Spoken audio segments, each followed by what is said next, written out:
It's well understood in climate policy circles that one of the most important tools in reducing climate pollution is to institute a cost on carbon, either a carbon tax or an emissions trading scheme. But if your country institutes a cost on carbon and your trading partners don't, then your industries will be at a disadvantage. For carbon-intensive industries like steel and fertilizer, this might kill them, and the jobs will migrate to countries with fewer environmental protections, which is a loss for the environment as well as your economy. If only there was a way that you could protect your country's industries when you institute a cost on carbon and encourage other countries to adopt similar climate-saving policies. Luckily, there is. It's called a carbon border adjustment, or a carbon tariff. Briefly, the idea is that a country that has high environmental standards charges a tariff or tax on goods imported from countries with no cost on carbon. Europe is in the process of implementing just such a policy, which they call a Carbon Border Adjustment Mechanism, or CBAM. Hi, my name is Andy Silber, and this is Decarbonize, and I'd like to talk to you about one of the most powerful things we can do to protect the climate that we aren't doing yet. This video is economics explained by a physicist. I'll keep it at the Econ 1 level, which I got an A in at Berkeley, so I'm well qualified. For environmental policy, economics is as important as battery chemistry or how electrons and holes make solar panels work, maybe even more important. And the math is much easier. Let's start with the phrase internalize an externality. An externality is a cost that is not included in the price of a product. For instance, you have two factories making identical widgets, and one dumps their waste into a nearby river. The other properly disposes of theirs. The price of the widgets from the responsible factory will be higher since the cost of the damage to the river isn't included in the irresponsible factory's widgets.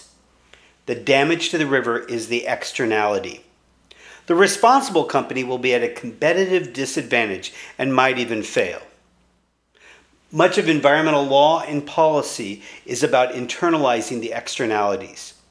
One way to address climate change is to internalize the cost of carbon emissions. The simplest way to do that is a carbon tax, a set price on emitting a ton of carbon dioxide, and that price increases over time.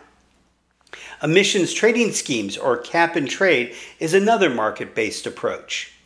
Rather than a fixed cost for emitting CO2, there's an auction on a fixed and shrinking number of permits needed to emit CO2. Here you get a known amount of CO2 reduction rather than a known cost. The EU, China, Japan, South Korea, and other jurisdictions have implemented emissions trading schemes. In these countries, industrial polluters have an economic incentive to reduce their emissions. The higher the cost of the allowances, the greater the incentive. We can see in this graph that only the EU has a cost on carbon high enough to impact the actions of companies. But once you set up a mechanism, it's easy to restrict the number of allowances to get deeper cuts in emissions. So now we know what internalizing the externality means and how to do it by putting a price on carbon. But if one country implements a cost on carbon and another doesn't, it will be the same situation as one factory dumps pollution into the river and another doesn't. Production, jobs, and wealth will flow to the country that is dirty and cheap. How many times have we seen factories shut down in the US to reopen in countries with poor labor and environmental standards? Emissions are dropping in Europe, but if that's because steel mills are moving outside of the EU, and then shipping finished steel to Europe, that doesn't help the climate at all. And since the EU has particularly efficient steel mills, it actually makes things worse. This is called carbon leakage. Initially, the EU combated carbon leakage by giving industries where leakage was a concern free carbon allowances, basically saying we'd rather have steel mills in Europe than import dirty steel from elsewhere. The climate was not impressed. But there's a simple solution. Well, simple in concept, not so simple in implementation. It's called a carbon border adjustment, or carbon tariff. The European Union is in the process of implementing what they call a carbon border adjustment mechanism, or CBAM. This tariff is specially designed to be consistent with the international trade rules governed by the World Trade Organization, which forbids protectionist tariffs, but is fine with tariffs that correct a subsidy. Allowing pollution counts as a subsidy. Now that CBAM is being implemented, it will protect European carbon-intensive industries and give them an incentive to get even cleaner. It will also encourage other countries that want to sell to Europe an incentive to implement their own cost on carbon. And we'll get to that in a bit. Starting in 2024, CBAM will cover cement, iron, steel, aluminum, fertilizer, electricity, and hydrogen. These are the most carbon-intensive industries, so it makes sense to start there. Let's see how this might play out for steel. I'm going to simplify things greatly. There are different grades of steel and amounts of scrap metal versus raw ore, and that will impact your costs and your emissions.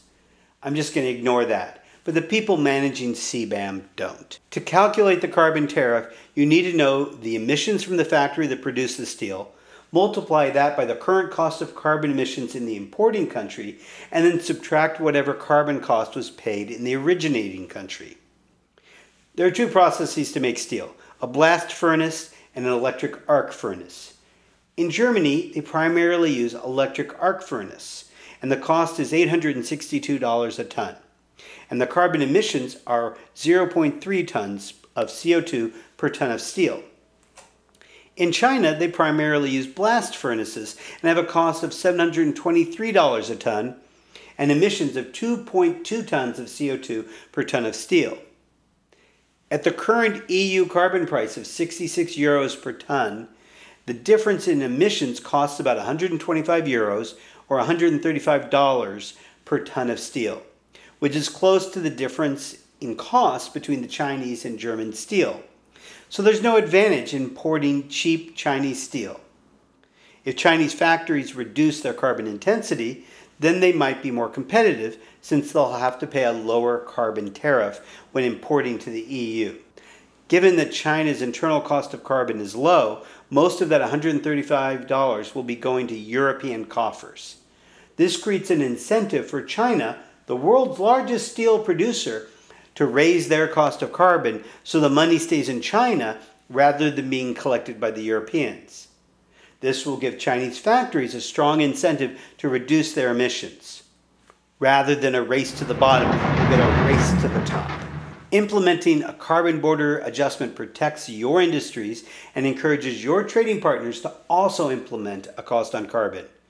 It's complicated to implement, so you only want to impose the CBAM on products that result in high carbon emissions and that are manufactured in a small number of large facilities. Notice I haven't talked about what you do with the money. That's irrelevant.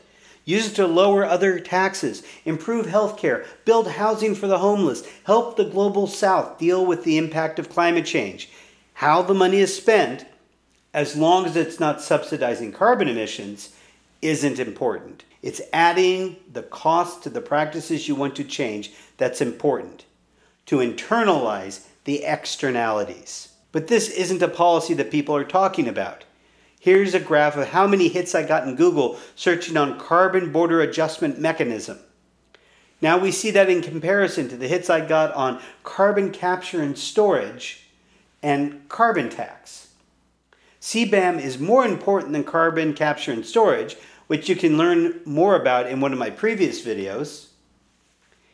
A carbon tax without CBAM will be riddled with carbon leakage and difficult to pass politically because your industries won't want to be put at a disadvantage.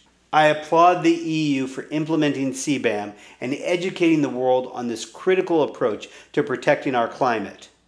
The US should join our European friends and implement an emissions trading scheme and a carbon tariff, so we can get past the arguments about hurting American industries and join the growing list of countries that are internalizing the cost of climate change. If you've learned something new, please like the video. Thanks to those who've already subscribed. I just hit the milestone of 100 subscribers, and really helps my channel's visibility. So please subscribe if you haven't already, and if you're getting value out of my videos.